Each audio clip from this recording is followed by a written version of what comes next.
कराची की एक खौफनाक हकीकत। कराची की एक पुरानी गली लियारी में एक ऐसा मकान मौजूद है जिसे लोग बदरूहों का घर तक कहते हैं। मकामी लोगों के मुताबिक ये मकान कई दहाइयों से खाली है, लेकिन रात के वक्त वहां से अजीब और गरीब आवाजें आती हैं।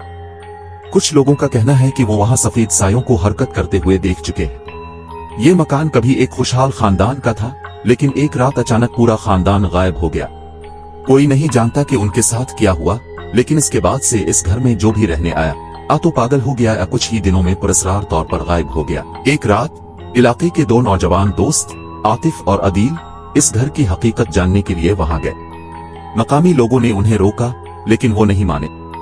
दोनों आधी रात को टार्च लेकर अंदर दाखिल हुए। मकान के अंदर हर चीज धूल में लिपटी हुई थी, लेकिन अजीब बात यह थी कि एक कमरे में सब कुछ साफ सुथरा था, जैसे कोई वहां रह रहा हो। अचानक उन्हें एक बच्चे के रोने की आवाज आई। वो आवाज के पीछे गए और कमरे में पहुंचे जहां एक पुरानी कुर्सी हल रही थी, लेकिन वहां कोई नहीं था। जैसे ही वो कमरे से बाहर निकलने लगे, दरवाजा जोर से बंद हो गया।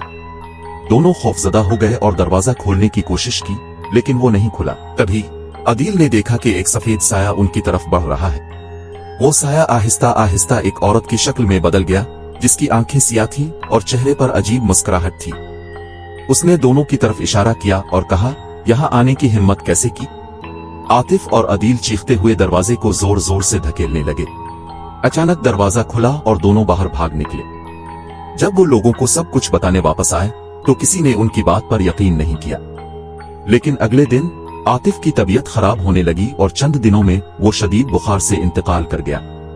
अदील ने यह शहर हमेशा के लिए छोड़ दिया। इस दिन के बाद कोई भी इस मकान के करीब जाने की हिम्मत नहीं करता। लियारी के लोगों का मानना है कि यह मकान अब भी उन बदरूहों का मस्कन है जो इस खानदान की पुरस्कार गुमशुदगी के बाद यहाँ काबिज हो गई थी।